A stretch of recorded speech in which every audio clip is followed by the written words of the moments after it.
Hello, my name is Bob Palmer, coming to you from the History Center of Olmsted County, which celebrates its 100th anniversary this year. This is one of 12 conversations with local historians and members of the History Center staff. We will also take a look at events in and around Rochester the year the Historical Society formed.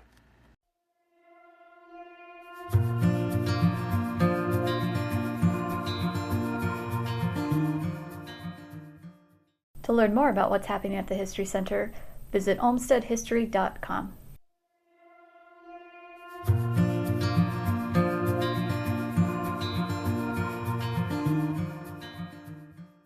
Today we visit with Chris Delisle, Assistant Education and Event Coordinator at the History Center of Olmsted County. Then the Olmsted County Newsreader will take a look at some of the stories making news in Rochester 100 years ago this month. First, Chris, could you tell us a little bit about yourself? Sure. I'm originally from Olmsted County, Rochester. I grew up here, went to high school here. After that, I went to college in Wisconsin. I studied photography and filmmaking. And then I moved back to Minnesota after college and have been working in the arts pretty much my whole life. And then I've landed here at the History Center in the beginning of 2025. And, I love art, I love music, cooking, and we raise animals on our hobby farm. That's great. What does an Assistant Education and Event Coordinator do? Well, we do lots of things. I primarily focus on three things here, education being one, events being the second, and exhibitions being the third. I work closely with the Executive Director, Valerie Wassmer, and we develop and implement programming that revolves around kind of what we do here at the History Center. We try to cover things under the bigger mission statement. And so I try to come up with educational programming that kind of ties into what we're doing here with our exhibits and vice versa. And it all kind of, it's like a cyclical type of thing because the exhibitions speak to the education, which speaks to the events. They're all kind of tied together. So just trying to kind of streamline all of those things into one project, I guess. Could we break that down just what is an example of an event that you would be coordinating or an educational program? Well, we just had a big, what we called the barbecue on the farmstead here. And that was a big project where we have a historic property on a historic building on the property here that has recently been restored. And so my job was to do research and to stage the house like it was used back in the 1860s by the original family. So with that comes a lot of research. And then as you research, you learn, how to set up the exhibit, but then you also learn how to speak about it and educate the public about it at the same time. So one hand kind of feeds the other. Yeah. I saw a couple of things around. It looked like there were some good groceries being served at the barbecue. Oh, yes, sir. You know it. Oh, yeah. Was there anything particular to the 1860s that was on the menu, or was it just what we normally have for barbecue now? Normally what we have for barbecue, but the process was very important. So the family that lived here in the 1860s, in the winter they had to preserve a majority of their food, because of no refrigeration or anything like that. And so one of the buildings here was primarily dedicated to meat preservation. And that's what the building we were celebrating was about that. And that's what kind of lended the idea to having a barbecue. But it was like a smoking shack, essentially. Right. So they'd smoke all their pork in that building. And so we thought it'd be appropriate to have pork. Yeah. Bring on the pig. That's right. Are there unique challenges or opportunities when it comes to doing your job at the History Center? Absolutely. I've worked in other nonprofits, and they all kind of have a similar skeleton to how all the systems work. Nonprofits tend to be small staffed usually, and you have to receive funding from many different sources. You don't have a regular income, so you have to do things to kind of get grant money or to get people to donate or yada yada yada. So those bones are kind of the similar in all the nonprofits I've worked at, and So the staff is usually small, and the staff has many responsibilities that fall maybe within their job description, but fall outside of that as well. And so I think everybody here kind of dances that game where you have your responsibilities, but then you do many other things outside of that too. And it is a challenge, but it's also, I don't know, I kind of like that. I like to be put in a corner a little bit. It brings better things out of me. It makes me work harder, and I like challenges. So I don't know if it's a challenge really, but I guess it's a challenge. Oh, certainly it is. Your background, as you told us, is mostly in the visual arts. How did you become interested in history? And how do you think art relates to history or history to art? It's a very complex question. The history thing is easy. As a child, I was introduced to archaeology through my father. We were avid fossil hunters. Still do that with my children. And I've always been interested in kind of digging up the ground and finding what's in it. That led to, which I'm still extremely interested in nowadays, just a broader understanding of history and where we are nowadays. I think there's some misunderstood things about history maybe that we don't know. Lots of mysteries.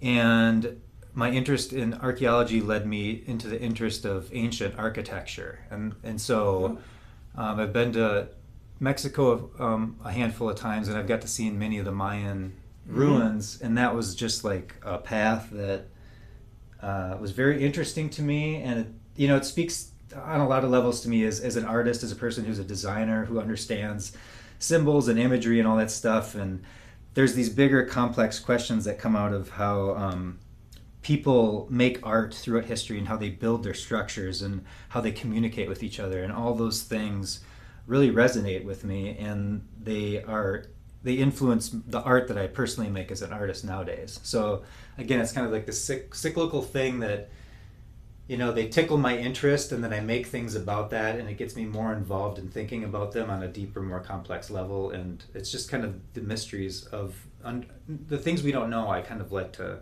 dive into. Yes. Well, just parsing down a little, the art relating to history. Okay. Well, that's the complex question. We kind of live in an era nowadays where people tend to be maybe questioning things more than in the past. Maybe not. I mean, I'm aware of it now because we hear about it now more. But, there's notions of how we understand history, how we hold on to history, who has access to history. There's some social questions that have come up maybe in the past 10 years around that conversation. And art has always been dealing with those issues. Always. Primarily from like the 40s and 50s on. There's a movement in art post-World War II that's called postmodernism, where it's a reflection on what the World War did to the world. And essentially people became more cynical and critical of how the operations of everyday life. And so primarily a lot of artwork before that time was just a reflection of like a simple life. It had something to do with church, it had something to do with this or that. After the war, art became very critical and very kind of looking at society itself. It started to put up a mirror to society and start questioning things that were happening, whereas that really didn't happen a lot before that. And so since the 40s and 50s, art's been like a direct relation. It has a direct conversation with history and how history is represented. So I think that's really interesting, and like nowadays it's an important subject nowadays. Would you agree that there has been a pushback from those wanting a simpler interpretation of life? Sure. Shall we say? Sure. And I think that's because we all have comfort levels and we all have nostalgia on the way things were when we were at a certain point in our life or whatever, and we like to stick to those models. We talk about it all the time, like the music of my generation, the whatever of my generation resonates the most with me. It's because I grew up with those ideas, yada, yada, yada. Yeah. And that's totally reflected into what we're just talking about. Right. Mm-hmm. What is the most interesting item for you at the center? Okay, this one was easy for me. So when I first started, I love objects, okay? Objects like drive lots of things in my life, but objects are very telling on who somebody is by the objects in their house. So anytime I go to somebody's house, I'm very curious on what they own. I don't care about I just hone in on like what they have, because objects to me like are very powerful. They tell very deep stories about who has them. And so when I came here, I was just obsessed with the objects in our collection. And I'm like, when I go back in the vaults, I have a hard time focusing, and I just like get really excited by the things I see. And one of the first things I found was a set of keys we have these little flat files, and I found these wooden keys. So these are the large keys that are carved, hand carved, they're wooden. And just as like an artistic object, I saw them and I thought they're an amazing piece of folk art. Like, somebody's carving keys. But then when I did the research on them, there's a really interesting story about a gentleman who was a bank robber in I think it was 1900, the bank was robbed in Olmsted County. The gentleman went to jail, and he essentially carved these keys from a chair in a cell, and then he used them to break out of jail. Wow. So that, to me, the story is just as interesting as the objects themselves. But, it did so many things. It got me excited just on the ingenuity of, like, the hand that made them, the thinking behind, making them, and also just, like, this whole, like, going back to what we just said about, like, nostalgia and these olden days, or, like, these good feelings from the olden days back. It made me think of, what's the show? Andy Griffith Show. Yes. Like, back in the day when, I know it's dramatized, but you see, like, these people are in jail, they're given all these amenities, they're treated just like, like normal people. Whereas nowadays, like, nobody's got a chair in their, or like a wooden chair in their cell, Yeah. So it kind of harkens back to these kind of romantic ideas of how the way things used to be, and the fact that, like, I don't know, it just conjures up this interesting image in my head. I can't describe it a little more than that, but do you know what I mean? Yes. Like, it's like this weird irony, I guess. I experience the same thing with books. I love seeing what's in someone's, like you said, over at their house, and you kind of glance at the shelves. Absolutely. And there are books there that you either say fit the character that you think of that person, or something that's totally non sequitur. It's like a subconscious way to enter their psyche. Yep. If you could live in another era in Olmsted County history, what would it be and why? This is a cop-out, but I'm going to say I would live now, because I'm very interested on, like, the cusp of what we are on right now as of human beings. I think we're in an extremely interesting and convoluted technological time, and I'm really curious to see the next step of the technological evolution that will happen. There will be good, there will be bad, I assume, but it's just to be on the cusp of that is extremely exciting, and I couldn't imagine not thinking about, like, what comes next. And I know, like, that's hard to say, because you could think about that at any point in time, because you don't know what's coming next, so you think you're, like, at the highest point, of evolution that we've gotten to. And so I guess to me it's just this next connection between human beings and technology, and how that relationship moves forward could be, like, a really big point in our life, like the biggest point we've ever seen. Well, like an audio visual, so much until just recently has been controlled by the mechanics of it. You spend all your time trying to get the f-stop and the shutter speed right, now and have the right think film. About that. You don't even have to think about it. You don't even have to worry about running down to drugstore and buying more film. Well, nowadays you don't even have to do that. You can just type it into a computer and it'll generate it for you. So filmmaking is a great example of that. How things are going to completely change. But I think at the end of the day, I hope that human beings will still pine for the human touch. Right. But we'll see. You have something tactile. Or like like you can tell that a human touched that, as opposed to it being computer generated. But we'll see. A couple generations of children down the line might be so detached from what is humanly, what has the human touch, that it might not even be relevant anymore. So It's just hard to tell.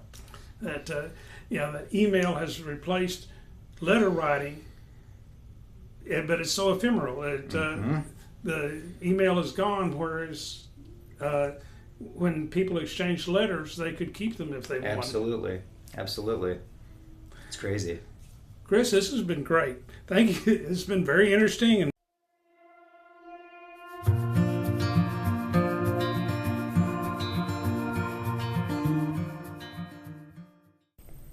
If you'd like to help the History Center and its mission, please consider making a contribution by going to olmstedhistory.com/donate.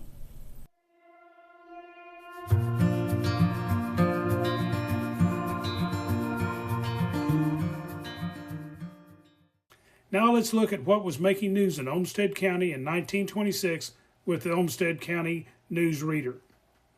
A man and woman pleaded guilty to vagrancy before Rochester Judge Bud Eaton yesterday. Judge Eaton fined each $100 or face 90 days in jail, then suspended the sentence when both promised to immediately leave the city.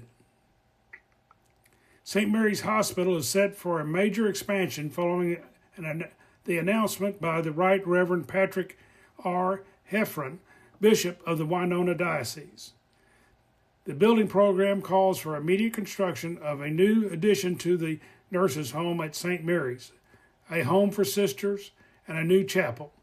In the near future, a central high school building for St. John's Parish and a new church structure is planned. The new building will allow St. Mary's to double the nurses' training staff to more than 300. Swimming suits are on sale at J.C. Penney for just $2.98. The private firecrackers officially banned in Rochester made for more than 20,000 residents to attend the giant fireworks display at the fairgrounds on July 4th. Beginning shortly after dark, the display lasted about an hour and was preceded by a patriotic concert by the park band. Weather for the 4th was ideal, if a little warm, for those walking in the parade down Broadway where spectators sought shade under store awnings. Their American Legion Drum Corps led the parade. Miss Grace Nye, representing the Daughters of the American Revolution, presented American flags to several new United States citizens. She advised them that citizenship is an achievement. A United States Supreme Court Associate Justice reminded members of the Rochester Rotary Club of the contribution to the country's history made by Southeast Minnesota residents. Justice Pierce Butler urged Rotarians to preserve the records of the present for those in the future. Speaking extemporaneously, Judge Butler made a resume of famous men that this part of the state has sent into the national field. Rotarians from 7 states heard Justice Butler cite figures such as William Wyndham, former Secretary of State, and Judge Mitchell, in addition to Mr. and Mrs. Frank B. Kellogg, former Rochester residents. The jurist noted how he and Dr. W. W. Mayo had attended conventions together. Although my present address is Washington, when my work is finished, I wish to come back to Minnesota to spend the rest of my days until I'm gathered into my forefathers, the judge said. Justice Butler urged that records be preserved. Unless the present-day records are preserved, these historical chronicles may be forgotten in coming years. You may purchase a large package of Kellogg's Corn Flakes at Holland's at 210 South Broadway for 14 cents. The store's bake shop promises nut bread that we are now baking is the most tempting product you can imagine. The Rochester School Board has hired Minneapolis landscape engineer Charles H. Ramsdale to plan the landscaping of all school grounds. Ramsdale will receive $500. Superintendent G.H. Sandberg explained that the purpose was to make the school grounds more beautiful and to include a park space as well as a playground. The Buicks and the Bostons battled to a 3-3 tie behind the pitching of Tulare and Moss at Mayo Field last night. You can get a farm load from I.L. Eckhold at 5% interest. The Rochester Park Band will present selections from Rosemarie and the Student Prince tonight. Charles Ray and Joan Crawford star in Paris, now playing at the Lawler Theater. Starting tomorrow at the Lawler is the comedy Sweet Daddies. At the Empress Theater, in addition to the vaudeville show, is Phantom Bullet, starring Hoot Gibson. A $20,000 blaze has crippled the long-distance telephone service, at least temporarily, in Rochester and other parts of southeast Minnesota. The destruction of a toll switchboard in the office of the Rochester Telephone Company caused the outage. At 2:45 a.m., immediately after an operator had completed a long-distance call to the Twin Cities, the switchboard burst into flames. Company officials have not been able to determine the cause of the fire. Fortunately, toll business at that hour is light, and the company officials were able to prepare for the day's business by daylight. The American Legion has launched a 3-day campaign to sign 500 members for its new Soldiers Memorial Park, which will offer golf, tennis, swimming, kickball, skating, and other activities. 100 people purchased the $12 membership on the first day, they said. You can find the new Maytag's clothes washing machine at Hanson Hardware Company. The Maytag features a cast aluminum tub. Rochester's new $300,000 sewage disposal plant will be completed on or about August 1st. Garfield Swartz, general contractor in charge of construction of the plant, told members of the Common Council, who convened in a special session.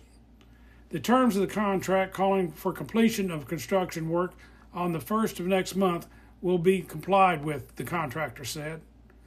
The actual operation of the plant will not be started until about September 1st, according to city engineer Charles H. Armstrong. Rochester will be a city of 20,000 people by 1930, many local business people believe, while many businessmen and others contend that the next official census will show Rochester in the 20,000 person class. Several are of the opinion that the population will have exceeded that figure when the next count occurs. The city building inspector cited the completion of new homes in the city and that more families are moving here. The Rochester Park Band will go on the air for the first time next week and will be heard by persons all over the country when a concert is broadcast over the Warner Brothers portable radio broadcasting station 6XBR from the Empress Theater. Back copies of Rochester newspapers can be found at the History Center of Olmsted County, celebrating 100 years throughout 2026. Join us again in August when the Rochester Police Chief issues a warning to city dog and chicken owners.